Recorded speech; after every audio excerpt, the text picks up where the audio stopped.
Halo teman-teman semuanya, selamat datang kembali di channel ini. Jumpa lagi dengan saya Vicky Himpong. Apa kabar kalian semuanya? Aku berharap teman-teman semua di rumah bersama keluarga tercinta selalu diberikan kesehatan oleh Tuhan Yang Maha Kuasa. Akhirnya resmi sudah diumumkan bahwa berkas-berkas yang diserahkan kembali oleh penyidik kepada kejaksaan itu akhirnya sudah P21. Sudah diumumkan secara resmi oleh Polda Metro Jaya melalui konferensi pers tadi teman-teman ya. Dan mengatakan bahwa berkas-berkasnya alhamdulillah puji Tuhan sudah lengkap dan kemudian tinggal menjadi tanggung jawab dari penyidik untuk menyerahkan bukti-bukti berserta dengan para tersangka teman-teman.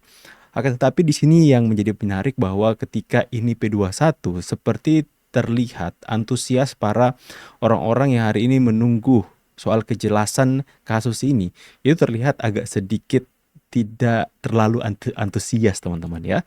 Sekalipun sudah ada kejelasan. Nah, kenapa tidak antusias? Karena ini beredar isu. Ini isu loh ya teman-teman ya, bukan sebuah kebenaran, tapi ini masih sebuah isu. Beredar isu bahwa mereka akan diampuni oleh orang yang memiliki hak prerogatif untuk mengampuni terdakwa-terdakwa ini teman-teman ya. Bukan saya yang mengatakan, tapi lewat sebuah caption yang ditulis oleh Joshua Sinambela. Saya nggak tahu isunya dia dengar dari mana. Lantas saya membaca itu, saya pun tertarik untuk kita buka ruang diskusi publik di sini. Nah, dari isu tersebut, makanya Bang Joshua itu ragu kepada kejaksaan kalau nanti ketika sudah P21 akan menahan para tersangka teman-teman ya. Dia memiliki keraguan bahwa wah jangan-jangan mereka ini nggak ditahan oleh kejaksaan atas kasus ini. Ya ini tentu saja menjadi kekhawatiran untuk orang-orang yang ingin Pak Jokowi mendapatkan keadilan seadil-adilnya atas apa yang hari ini sudah diserang terhadap dirinya, kaum pembenci ini, kaum penuduh ini teman-teman ya. Tapi kita sama-sama saksikan dulu bagaimana penyampaian dari Polda Metro Jaya terkait dengan hal ini. Breaking news, jaksa nyatakan berkas Roy Suryo lengkap, tinggal melimpahkan barang bukti dan para tersangka. Pak, tadi menanyakan kabar tentang informasi P21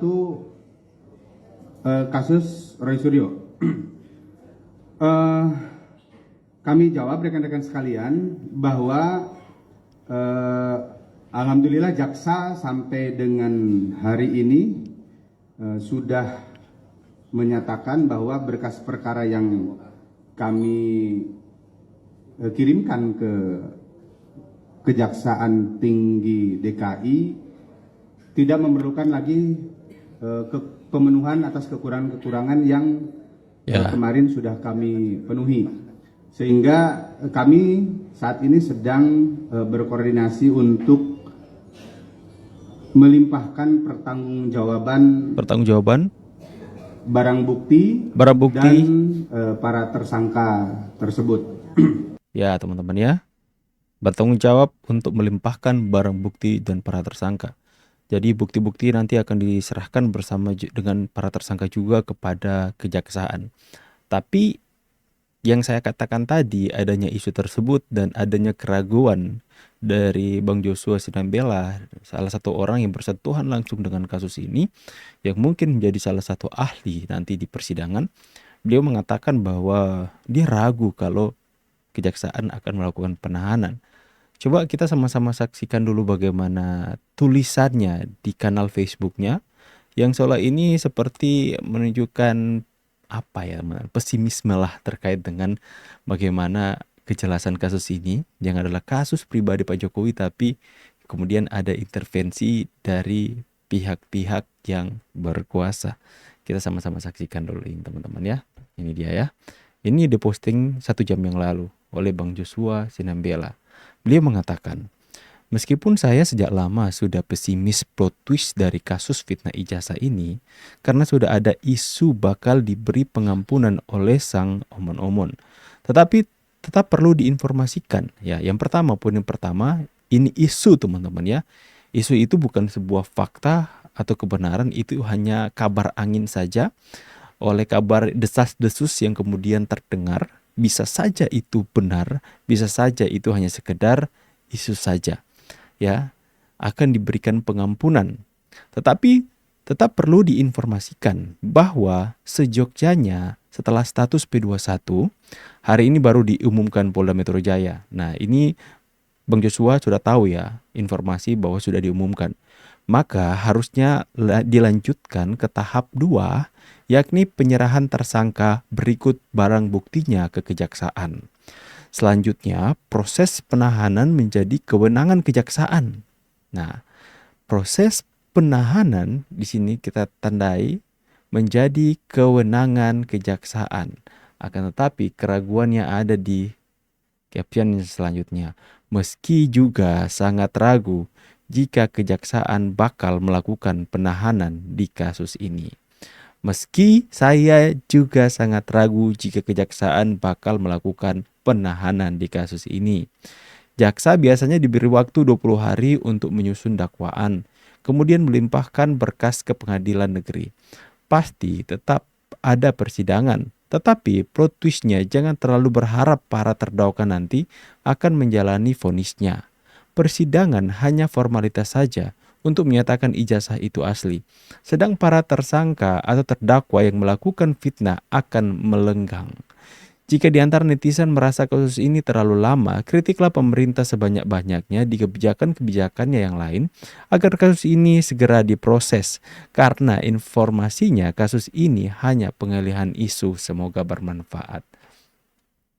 Ya teman-teman ya, tetap akan ada pengadilan dan kemudian akan ada hukum yang menyatakan bahwa ijazah Pak Jokowi asli, sehingga tidak ada lagi orang-orang yang berani untuk memfitnah di bagian isu ijazahnya Pak Jokowi. Akan tetapi orang-orang yang sama juga yang melakukan tuduhan, terdengar isu kabar kepada Bang Joshua Sinambela bahwa ada permainan-permainan yang menjadikan kasus Pak Jokowi ini itu adalah pengalihan isu. Ini adalah hal yang saya katakan sekali lagi tidak tentu benar ya teman-teman, karena masih isu. Akan tetapi jika ini terjadi sesuai apa yang disampaikan oleh Bang Joshua Sinambela, ini seolah-olah ada perampasan rasa keadilan kepada pribadinya Pak Jokowi. Coba kalian bayangkan, ini adalah proses hukum yang kemudian kerugiannya dialami langsung oleh Pak Jokowi. Akan tetapi kasus ini seolah-olah ditunggangi. Kasus ini seolah-olah digunakan oleh orang-orang yang mau memakai sebuah kepentingan untuk mengalihkan isu-isu ini dan itu. Ini sudah bisa terlihat bahwa Pak Jokowi seperti rasa keadilan itu dirampas, teman-teman. Presiden ke-7 loh. Tapi seandainya ini terjadi loh teman-teman ya, seandainya ini terjadi, kita tetap ikutilah perjalanan kasus ini seperti apa. Akan tetapi dengan adanya ya Joshua Sinambela saja mengatakan seperti itu, hal-hal seperti ini kita juga patut untuk tidak terlalu berharap agar supaya kita tidak terlalu kecewa. Jadi pendukung Pak Jokowi harus hari ini memiliki sikap hati, biarkanlah Tuhan yang memberikan keadilan yang seadil-adilnya kepada Pak Jokowi. Toh kita tahu orang yang selama ini itu merendahkan Pak Jokowi, orang yang selama ini itu apa ya teman-teman, menghina martabat Pak Jokowi. Bahkan ketika waktu dia masih di partai sebelumnya itu bagaimana seorang Pak Jokowi itu dianggap seperti itu di partainya. Sekalipun awalnya dihargai, ketika Pak Jokowi sudah menunjukkan perbedaan sikap, dia mulai dikecilkan, keluarkan dari partai. Kita sama-sama melihat bahwa orang-orang yang menyerang ke Pak Jokowi dari dulu sampai sekarang itu tidak pernah berakhir baik dalam kehidupannya. Maksud saya bukan menghendaki orang-orang yang membenci Pak Jokowi itu hidupnya gimana teman-teman. Tapi selalu kita bisa melihat bahwa Tuhan itu adil. Sekalipun terlihat pengadilan manusia itu mengecewakan, tapi percayalah, kita orang-orang yang bertuhan ya, percaya bahwa Tuhan itu selalu mempunyai cara yang adil untuk memberikan keadilan kepada hambanya yang terzolimi, teman-teman. Saya meyakini hal itu ya. Jadi adanya keraguan bahwa kejaksaan tidak akan menahan para tersangka itu adalah hak setiap kita yang mengikuti kasus ini. Masing-masing punya keraguan, masing-masing juga boleh juga memiliki keyakinan bahwa mereka akan ditahan. Jadi kita ikuti saja. Kita berharap saja hal yang baik yang akan terjadi, teman-teman. Entah itu ditahan ataupun tidak, kita ikuti saja ya alurnya. Gak usah menyalahkan satu dengan yang lain. Biarkan proses ini berjalan. Sekalipun ada isu-isu, ada intervensi dari penguasa, ada yang menjadikan kasus ini sebagai pengalihan isu, itu hanya sekedar isu, teman-teman ya. Bisa jadi ya adalah kebenaran, bisa jadi tidak, masih abu-abu. Untuk itu kita tetap calm down saja. Kalau mau bilang pendukung Pak Jokowi dengan adanya P21 ini langsung euforia atau potong tumpeng, saya yakin enggak lah. Hari ini enggak seperti itu ya teman-teman ya. Karena sudah tidak mau terlalu berharap ya. Sekalipun ini kabar baik ya, P21 sudah P21 akan segera masuk di pengadilan. Tapi ketika kabar baik itu dengar, ada kemudian disampaikan oleh Bang Yosua, ada kabar isu yang mengatakan akan diberikan pengampunan lah, tidak akan ditahan oleh kejaksaan lah, putusan sidang akan menyatakan ijazah itu asli, tapi para tersangka itu akan melakukan fitnah yang kemudian akan melenggang ke sana dan kemari. Itulah yang hari ini menjadi isu. Yang lagi ini adalah sebuah diskusi publik, bukan sebuah fakta, sebuah pembahasan yang kemudian menjadi ruang diskusi kita hari ini. Silahkan kalian memberikan penilaian seperti apa. Ingat, tulis di kolom komentar, hindari yang namanya disinformasi, fitnah maupun ujaran kebencian. Saya pamit dulu teman-teman, see you on the next video and God bless. Bye guys.